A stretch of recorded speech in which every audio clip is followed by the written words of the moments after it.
杨开，你入门3年，147场挑战无一获胜，此次以名相搏，境界却毫无提升，你图什么？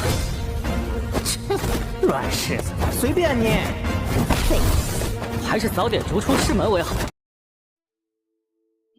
Hai, selamat datang kembali di channel Min-er Donghua. Kali ini kita akan melanjutkan cerita Donghua, Martial Peak. Gak pakai lama lagi, langsung aja kita ke ceritanya. Check it out. Setelah waktu berlalu, sudah 2 bulan sejak Yangke datang ke Sekte Dewa Cahaya Guntur. Meskipun 2 bulan bukanlah waktu yang lama, tetapi juga tidak singkat. Sekte Dewa Cahaya Guntur untuk mencapai tujuannya.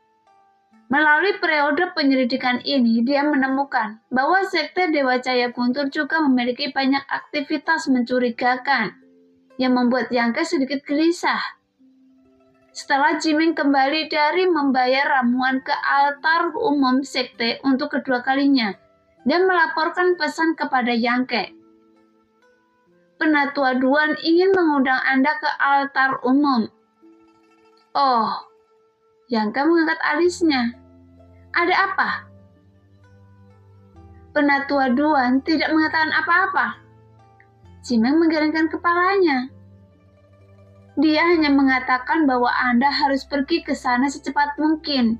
Dia memiliki masalah penting untuk didiskusikan.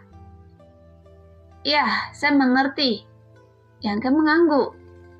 Duan Hai belum menunjukkan wajahnya sejak dia membawanya ke sini terakhir kali, sehingga dia merasa aneh. Apakah kita akan berangkat sekarang? Jimeng bertanya dengan rasa ingin tahu. Oke? Yangke tidak berniat menunda. Mengangguk dan mengikuti Jimeng menuju ke arah altar Jenderal Cahaya Guntur. Ini adalah pertama kalinya Yangke pergi ke altar Jenderal Cahaya Guntur. Dia tidak mengenal tempat itu, jadi dia secara alami membutuhkan Jimeng untuk memimpin jalan. Melihat ke bawah dari langit, di gugusan bangunan di bawah, banyak prajurit berseragam emas berjalan di langit. Banyak juga orang yang terbang dengan tergesa-gesa. Bagaimanapun, seluruh sekte Dewa Cahaya Guntur penuh dengan vitalitas. Dengan prajurit yang tak terhitung jumlahnya dan orang kuat muncul tanpa henti. Yangke mengangguk berulang kali dengan kagum. Meskipun Sekte Cahaya Guntur bukanlah kekuatan besar di benua Tongsuan, dan bukan yang teratas di antara ribuan orang di wilayah ini. Yang teratas adalah Sekte Tianxiu, yang merupakan kekuatan yang kuat dengan orang-orang kuat yang telah memasuki alam suci. Gu Yue, Dong Tian juga memiliki modal lebih dari Sekte Cahaya Guntur. Di antara keempat kekuatan ini, Sekte Cahaya Guntur hanya berada di peringkat bawah, namun masih memiliki fondasi yang baik. Ini adalah celah yang tidak dapat ditandingi oleh dunia asal Yangke. Saat Jimeng mendarat tepat di depan sebuah bangunan megah, Yangke menunjukkan papan nama tamu tersebut, sehingga para murid penjaga dengan cepat memberi hormat. Bahkan mereka seringkali memiliki ekspresi terkejut di wajah mereka. Naik saja dari sini, Penatua Duan sedang menunggu Anda di sana. Jimeng memberi isyarat. Anda tidak akan naik?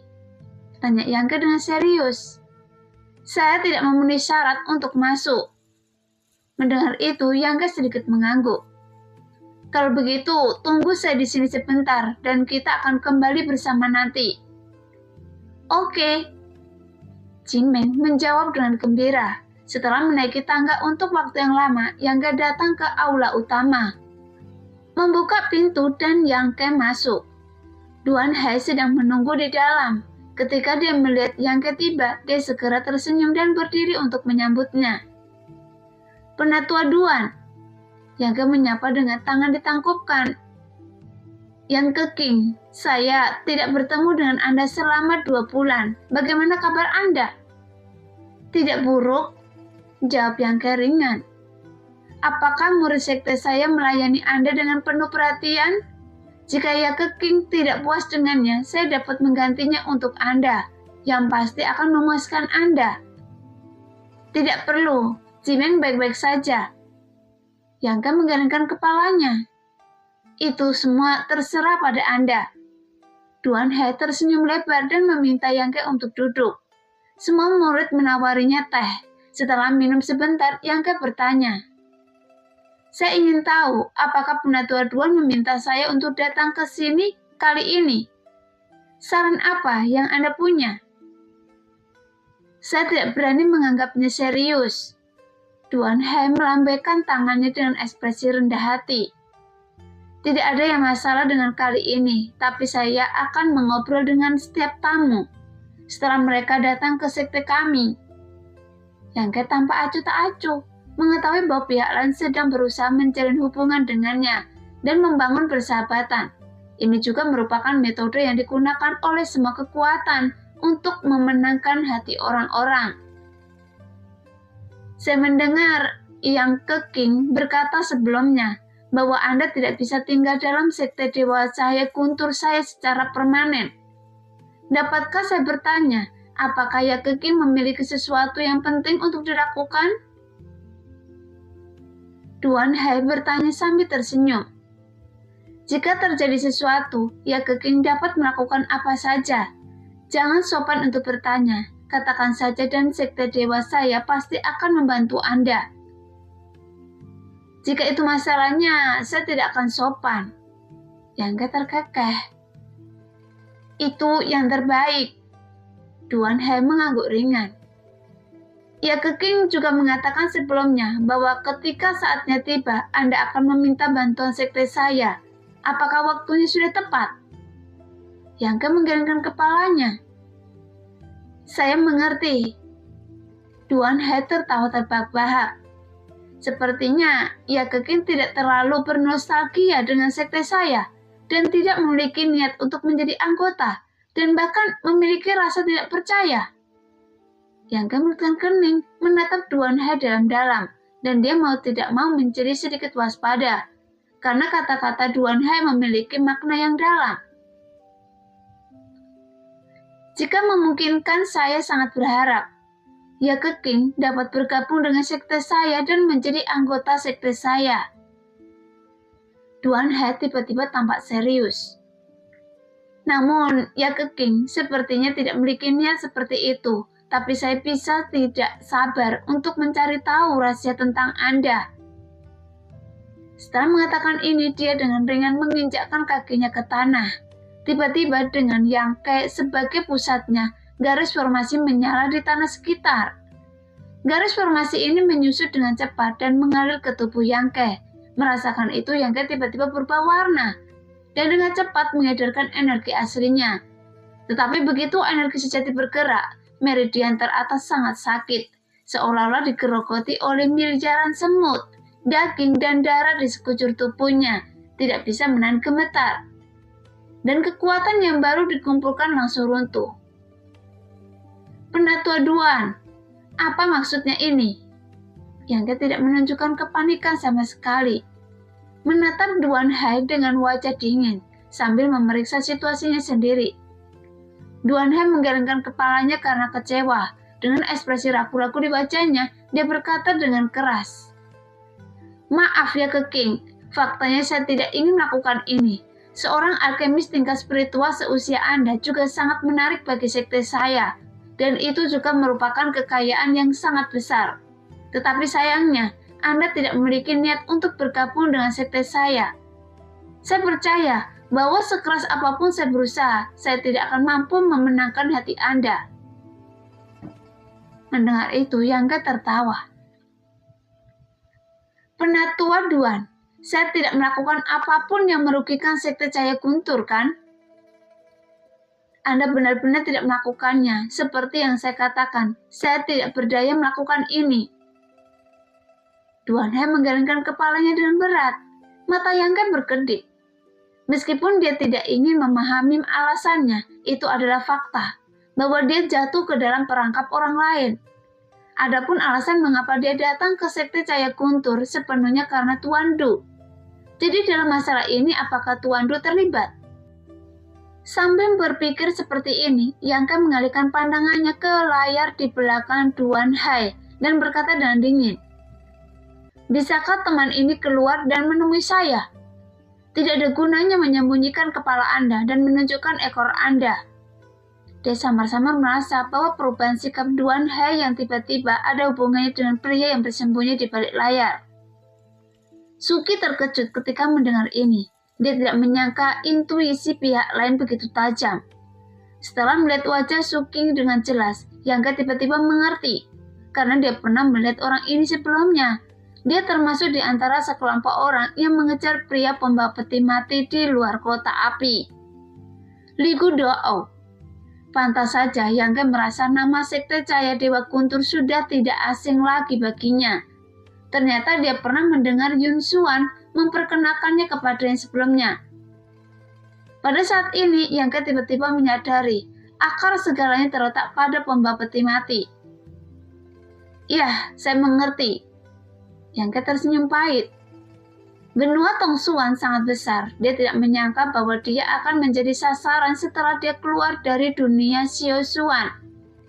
Saat itu di kota api, hanya sedikit orang yang menyaksikan adegan di mana Yang Ke ditangkap oleh pria pembawa peti mati. Jadi tidak peduli seberapa waspadanya Yang Ke, dia tidak dapat menghindari situasi ini. "Baiklah, saya ingin mengajari Yang Ke King untuk mengetahui bahwa apa yang Anda pukul adalah mantra segel unik saya. Jangan mencoba memecahkannya. Semakin banyak Anda menggunakan energi sejati Anda akan merasa semakin tidak nyaman." Melihat ekspresi Yang Ke, ada sedikit penyesalan di wajahnya. Kemudian dia berkata, "Saya tidak ingin mempermalukan Anda. Selama Anda bekerja sama, saya berjanji tidak akan melakukan hal buruk pada Anda." Yang Ke mencibir, "Jika Penatua Duan melakukan ini, apakah Anda tidak takut Penatua Du akan mengetahui berita tersebut dan meminta pertanggungjawaban Anda?" Duan He menggelengkan kepalanya. "Meskipun Tuan Du sangat menghargai Anda, jika dia bertanya, saya punya penjelasannya sendiri. Yang Ke King tidak perlu mengkhawatirkan hal ini." Yang Ke merasa yakin mengetahui bahwa Tuan Du mungkin tidak mengetahui masalah ini, dan mau tidak mau merasa sedikit lega. Jika Tuan Du berkomplot melawannya, maka Yang Ke hanya bisa mengatakan bahwa dia terlalu bodoh. Merasakan kultivasi Duan He dan Suking, Yang Ke menahan amarahnya dan tidak mengambil tindakan secara membabi buta. Bagaimanapun, kedua orang ini sama-sama berada di alam transenden tingkat kedua.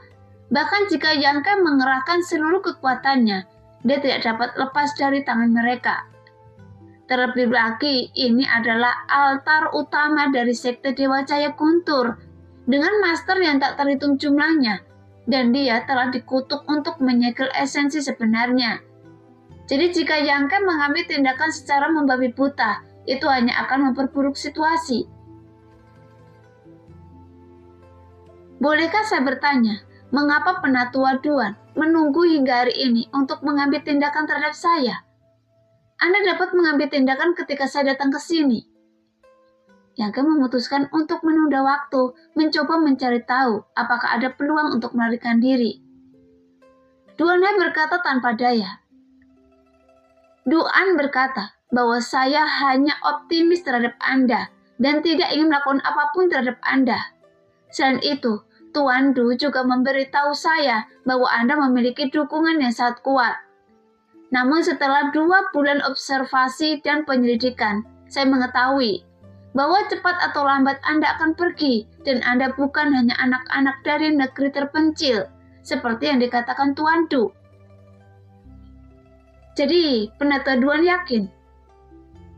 Yang Ke memandangnya dengan sinis. Duan He tidak berkomitmen. "Ya Ke King, saya tidak akan berbicara omong kosong kepada Anda. Alasan melakukan ini adalah karena saya hanya ingin mengetahui rahasia pembawa peti mati. Apa yang terjadi setelah Anda ditangkap olehnya dan bagaimana Anda bisa melarikan diri darinya? Kemudian, di mana dia bersembunyi? Jika Ya Ke King bisa memberitahu saya tentang ini, saya bisa melepaskan Anda." "Saya juga tidak tahu." Yang Ke terkekeh. Yang Ke pernah melakukan hal seperti ini sebelumnya, jadi mustahil baginya untuk mempercayai Duan He dengan mudahnya. Karena dia berani melakukannya, dia pasti akan melakukannya. Selama dia merahasiakannya dan tidak memberitahunya, dia tidak akan melakukan apapun padanya. Tapi jika dia mengatakannya, Yang Ke yakin dia akan menjadi mayat pada saat berikutnya. Kakak senior, jangan bicara omong kosong padanya. Dia hanya seorang anak laki-laki di puncak alam kenaikan abadi, dan saya bisa menggunakan metode pencarian jiwa untuk menggali rahasia dari lautan kesadarannya. Suki berjalan mendekat dan berkata dengan dingin. Duan He menghela nafas. Yang Ke King, Anda juga telah melihat bahwa adik laki-laki saya tidak sebaik saya. Dia lebih terburu-buru. Jika Anda tidak ingin menjadi idiot karena metode pencarian jiwa, Anda mungkin sebaiknya bekerja sama dengan saya. Salah satu dari dua orang ini memainkan wajah merah dan yang lainnya memainkan wajah yang buruk. Mereka hanya ingin menggunakan kata-kata untuk menerobos pertahanan psikologis Yang Ke dan membuatnya tunduk dengan patuh. Meskipun metode pencarian jiwa dapat mengintip ke dalam ingatan orang lain, metode ini tidak komprehensif. Jadi Duan He dan Suki tidak ingin menggunakan metode ini untuk menangani Yang Ke, kecuali mereka harus melakukannya. Lagi pula mereka membutuhkan Yang Ke untuk bekerja sama secara aktif. Dan menurut mereka, Yang Ke berasal dari daerah terpencil, masih muda dan tidak boleh memiliki niat licik.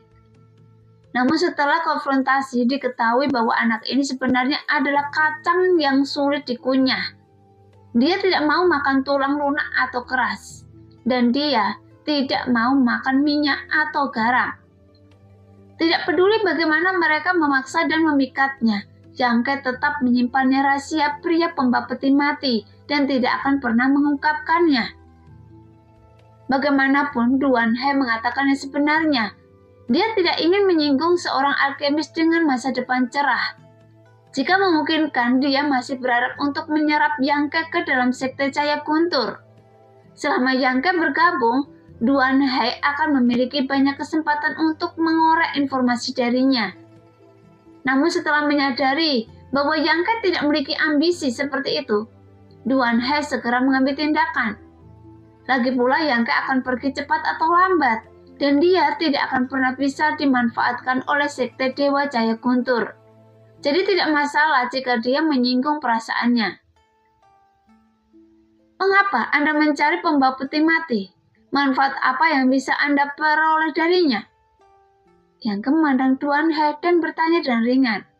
Duan He mengerutkan kening, merenung sejenak dan berkata, dikatakan bahwa pembawa peti mati menjaga rahasia yang mengejutkan.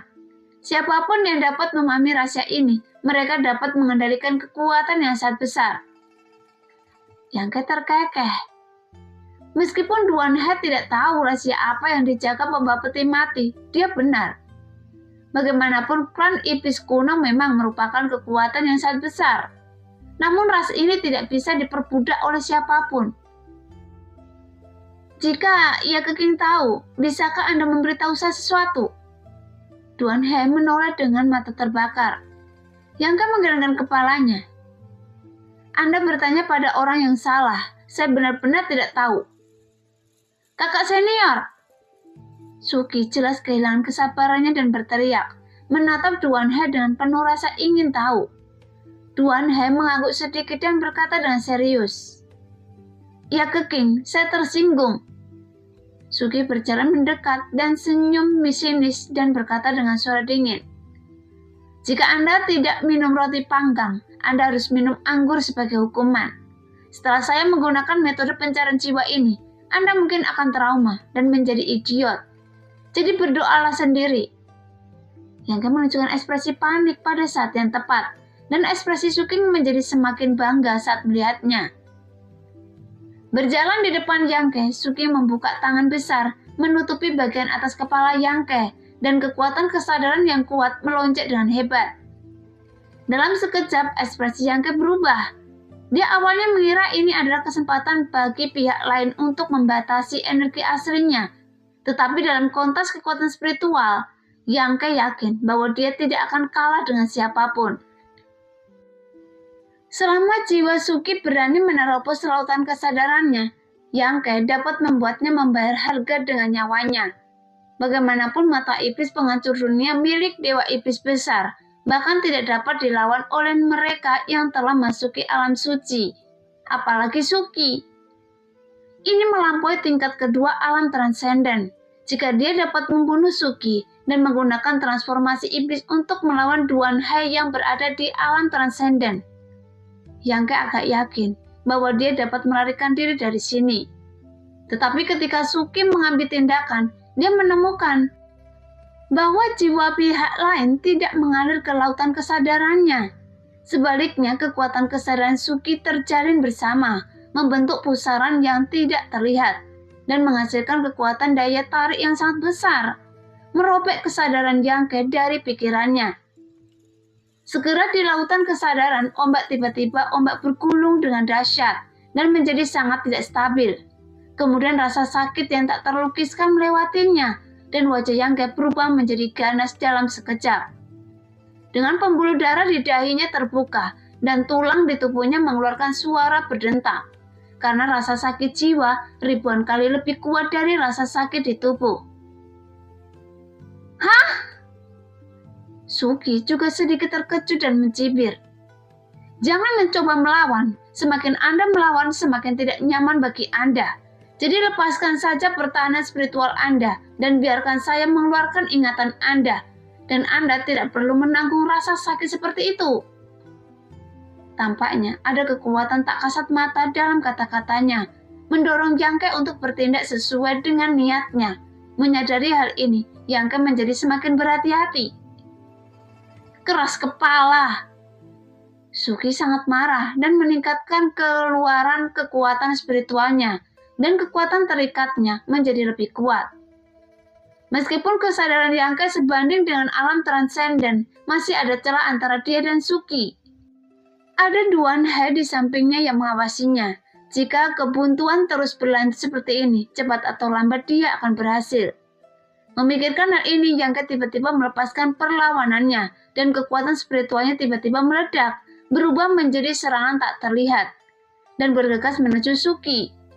Melihat itu, Suki tertawa dan berkata, Anda tidak tahu apa yang bisa Anda lakukan. Adik laki-laki, hati-hati. Ekspresi Duan Hai berubah dan dia berteriak dengan mendesak. Pada saat ini dia tiba-tiba menyadari nafas panas memenuhi udara. Panas ini membuatnya tanpa sadar merasakan krisis dan dia buru-buru mundur untuk menjaga jarak antara dia dan Yang Ke. Segera bola percikan panas dan terang tiba-tiba meledak di sekitar Yang Ke yang membuat ekspresi bangga dan ganas Suki langsung membeku di wajahnya. Dan ekspresinya menjadi sangat menyakitkan. Api kesadaran dewa? Mata Duan Hai membelalak dan dia memandang Yang Ke dengan tidak percaya. Namun cerita itu hanya berlangsung sebentar dan Suki pulih kembali. Pada saat itu dia tertangkap basah dan jiwanya terbakar oleh api kesadaran Yang Ke dan pasti mengalami beberapa kerusakan. Untungnya kesadarannya lebih kuat dari Yang Ke. Jika tidak, akhirnya akan mengkhawatirkan. Setelah sadar kembali, Suki berkeringat dingin dan hampir terbalik di selokan. Ya Keking, Anda benar-benar memiliki api kesadaran dewa. Duan Hai memandang Yang Ke dengan ekspresi kompleks dan bertanya dengan suara rendah. Namun mata Yang Ke acuh tak acuh, menatap mereka berdua dengan kebencian tanpa menjawab. Mengapa Anda tidak memberitahu saya sebelumnya? Duan Hai terlihat sangat kesal. Jika Anda memberitahu saya sebelumnya bahwa Anda memiliki api kesadaran, maka saya akan... Saat dia berbicara, dia perlahan menggelengkan kepalanya dan menghela nafas. Jika dia tahu bahwa Yang Ke adalah seorang alkemis dengan api kesadaran dewa, Duan Hai tidak akan pernah menyinggung perasaannya begitu mudah dan ingin mengetahui rahasia pembawa peti mati darinya. Bagaimanapun rahasianya hanyalah sebuah legenda. Apakah pria pembawa peti mati itu menjaga harta karun yang menakjubkan? Dan itu juga diketahui semua orang. Jadi Duan Hai juga bertaruh. Tapi seorang alkemis dengan api kesadaran dewa adalah kekayaan yang sangat besar. Di dunia sekarang ini, alkemis papan atas, Pak Tua Tiansang telah mencapai pencapaiannya saat ini hanya karena dia memiliki api kesadaran dewa. Pak Tua Tiansang memiliki prestise tertinggi di antara 3 klan manusia dan iblis. Siapapun yang melihatnya harus bersikap sopan dan memperlakukan satu sama lain dengan baik. Jika dia tahu bahwa Yang Ke memiliki api kesadaran dewa seperti Pak Tua Tiansang, Duan He akan mencoba yang terbaik untuk memenangkan hatinya dan membiarkan dia bergabung dengan sekte cahaya guntur tidak peduli apapun yang terjadi. Bahkan jika dia harus melepaskan posisinya dari Penatua Agung, Duan He tidak akan ragu untuk menyerah. Bagaimanapun orang-orang kuat di daratan semua tahu apa yang diwakili oleh seorang alkemis dengan api kesadaran dewa. Jadi pada saat ini, Duan He menyesal tanpa henti dan merasa kesal. Kakak senior, semuanya sudah selesai. Tidak realistis untuk berdamai dengannya sekarang. Suki menatap Yang Ke dengan marah. Setelah menderita kerugian kecil itu, dia tidak berani menggunakan metode pencarian jiwa dengan mudah lagi. Karena ada api kesadaran dewa, dia tidak berani menyentuhnya dengan mudah. Mendengar itu, Duan He menatap Suki dengan dingin, berharap dia bisa menampar adik junior ini sampai mati. Lagi pula, Duan He juga dalam suasana hati yang baik. Ketika dia mengundang Yang Ke kembali hari itu, dia merasa Yang Ke memiliki masa depan yang cerah dan ingin mengembangkannya dengan penuh semangat. Justru karena sihir dan bujukan Suki, dia memilikinya jahat. Sekarang perselisihan telah mencapai titik ini. Tidak ada kemungkinan untuk menyelesaikannya. Saya tidak tahu dia memiliki api kesadaran. Suki tampak tertekan. Jika saya tahu, tidak perlu mengatakan apa-apa. Duan He menggelengkan kepalanya tanpa daya, memandang Yang Ke dan berkata, "Ya Keking, Anda tidak akan memaafkan kami atas apa yang kami lakukan hari ini, kan? Biarkan saya pergi, bagaimana kalau saya berpura-pura ini tidak terjadi hari ini?" Yang Ke mengangkat lengkungan halus di sudut mulutnya. Duan He menggelengkan kepalanya perlahan, mengulurkan tangan dan menebakkan beberapa pancaran energi, mengikat Yang Ke seperti tali dan berkata dengan menyesal, "Saya tersinggung, bawa dia ke penjara bawah tanah." Setelah Duan He selesai berbicara, Yang Ke dipenjara di bawah tanah. Adapun penjara bawah tanah ini terbuat dari biji khusus dengan kekuatan misterius mengalir di dalamnya, dan beberapa runa indah muncul dari waktu ke waktu. Ini adalah penjara bawah tanah yang cukup besar untuk menampung orang kuat di alam transenden. Dengan Yang Ke dipenjara di sini, Duan He dan Suki tidak akan khawatir Yang Ke akan melarikan diri. Sekarang esensi sejati masih di penjara, dan Yang Ke mencoba menyerang beberapa kali, tetapi semuanya berakhir dengan kegagalan.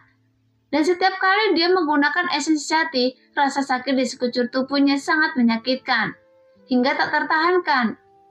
Namun meskipun dia dalam masalah, Yang Ke tidak menunjukkan kepanikan. Dia telah mengalami situasi yang lebih buruk dari ini, dan telah mengalami beberapa kali kematian. Tetapi setiap kali dia menemukan kesempatan, dia dapat mengubah bahaya menjadi keselamatan. Dan bertahan dalam situasi putus asa, karena harus ada jalan sebelum mencapai gunung, dan Yang Ke sangat yakin akan hal ini. Jadi dia hanya menunggu kesempatan yang tepat. Selain itu, Duan He dan Suki tidak berniat membunuhnya. Setelah mengetahui bahwa Yang Ke memiliki api kesadaran ilahi, sikap mereka terhadapnya secara tidak sengaja berubah secara halus.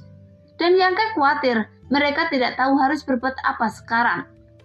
Jika membunuhnya mereka sangat enggan, tapi jika menyimpannya, itu juga cukup merepotkan. Beberapa hari telah berlalu dan Yang Ke telah tinggal di ruang bawah tanah yang gelap, tanpa melihat matahari sepanjang hari.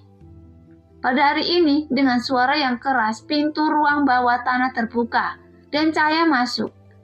Yang Ke menyipitkan mata dan melihat keluar. Ekspresinya tiba-tiba dipenuhi rasa ingin tahu. Kemudian sosok tinggi dan cantik perlahan masuk dari luar dan tiba di depan ruang bawah tanah, menatap Yang Ke dengan mata yang rumit. Cimeng. Setelah saling memandang untuk waktu yang lama, Cimeng berlutut. memasukkan beberapa barang yang dia bawa ke dalam sel dan berkata, "Saya membawakan Anda makanan, meskipun ini bukan kebutuhan, semuanya sudah saya persiapkan dengan rasa lumayan enak. Apakah Duan He memberitahu Anda tentang saya?" Yang memiringkan kepalanya dan menatapnya dengan senyuman yang tak bisa dijelaskan di bibirnya. "Iya," jawab Jimeng perlahan. "Apa yang dia ingin Anda lakukan?" kata Yang dengan serius. "Meyakinkan Anda." Jimeng menjawab dengan suara yang dalam. "Di sekte dewa hanya saya yang lebih mengenal Anda, jadi saya hanya bisa melakukannya." "Lalu, apa yang akan Anda lakukan?" "Meyakinkan Anda." "Oke, karena Anda maju, saya dengan enggan menyetujuinya. Anda pergi dan beritahu Duan He bahwa saya bisa bergabung dengan sekte Cahaya Guntur," kata Yang sambil terkekeh. Jimeng menggelengkan kepalanya. "Bahkan jika Anda setuju seperti ini, dia tidak akan mempercayainya. Apakah menurut Anda dia masih anak-anak?" Di ruang bawah tanah, Jimeng memandang Yang dengan ekspresi muram. Namun Yang terkekeh. "Karena dia tidak akan mempercayai saya dengan mudah, bagaimana dia bisa memenangkan hati saya?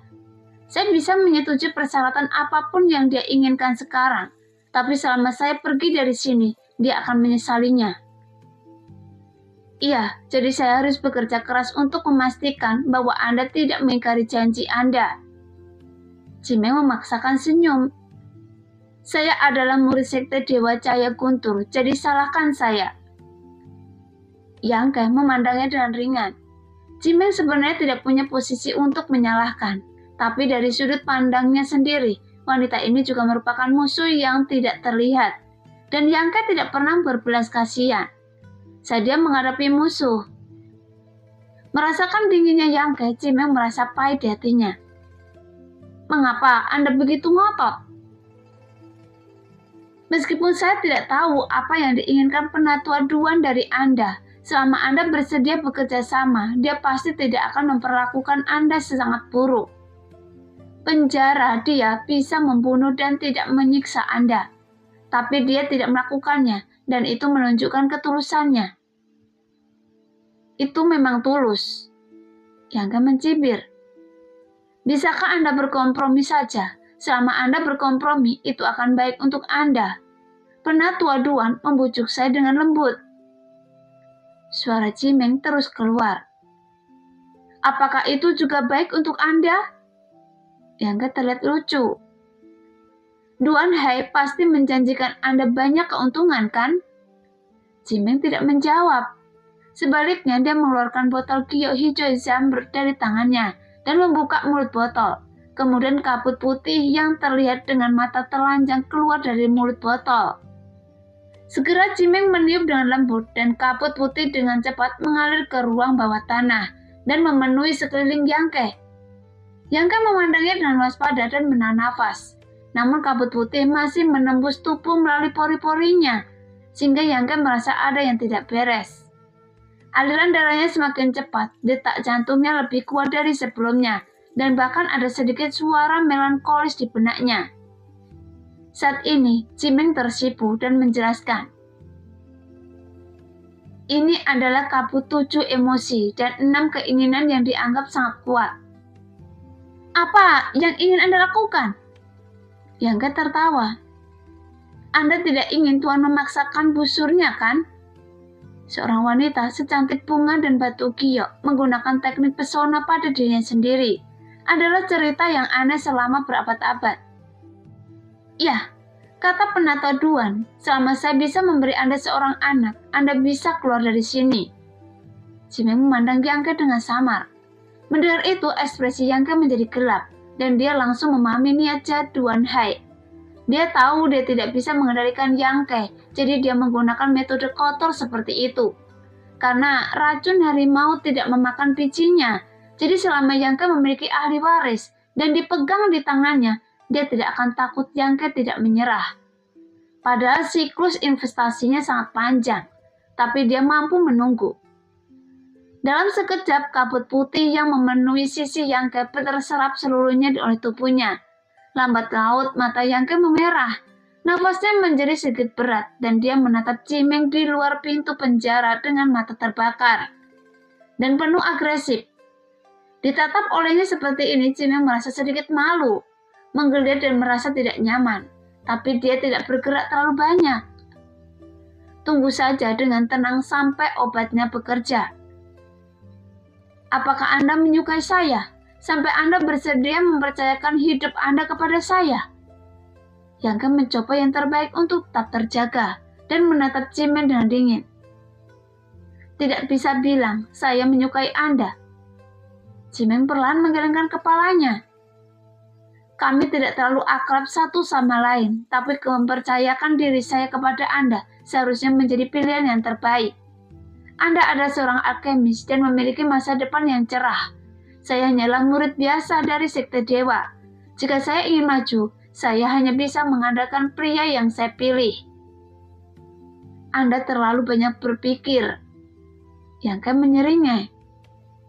Bahkan jika saya menginginkan Anda, saya tidak akan memperlakukan Anda dengan baik di masa depan. Saya mungkin akan memukul atau memarahi Anda. Mendengar itu, tubuh halus Cimeng bergetar dan dia berkata dengan sedih. Kalau begitu, saya mengakuinya. Tidak masuk akal. Yang menggelengkan kepalanya dan satu-satunya kesan baik yang dia miliki padanya hancur. Anda tidak bisa bertahan lebih lama lagi, kan? Cimeng menggigit bibir tipisnya dan berteriak dengan keras. Penatua Duan, buka pintunya! Segera beberapa cahaya tiba-tiba menyala di pintu penjara dan batasan di sekelilingnya langsung rusak. Cimeng mendorong pintu hingga terbuka dan mendatangi Yangke, membungkuk dan menatapnya dengan tenang. Kemudian aroma yang memabukkan memenuhi udara dan di bawah pengaruh nafas wanita ini, Yangke tampak menjadi gila. Matanya bersinar dengan seperti binatang buas. Melihat itu, Cimeng sedikit takut, tapi dia masih menahan rasa tidak nyaman di hatinya. Menutup matanya dan menempelkan bibir merahnya ke Yangke. Dengan nafasnya yang tidak teratur, Cimeng perlahan menutup matanya, wajahnya memerah. Nah, demikianlah cerita hari ini. Terima kasih yang sudah menonton video Min Earth sampai selesai. Sampai jumpa di video selanjutnya. Bye-bye.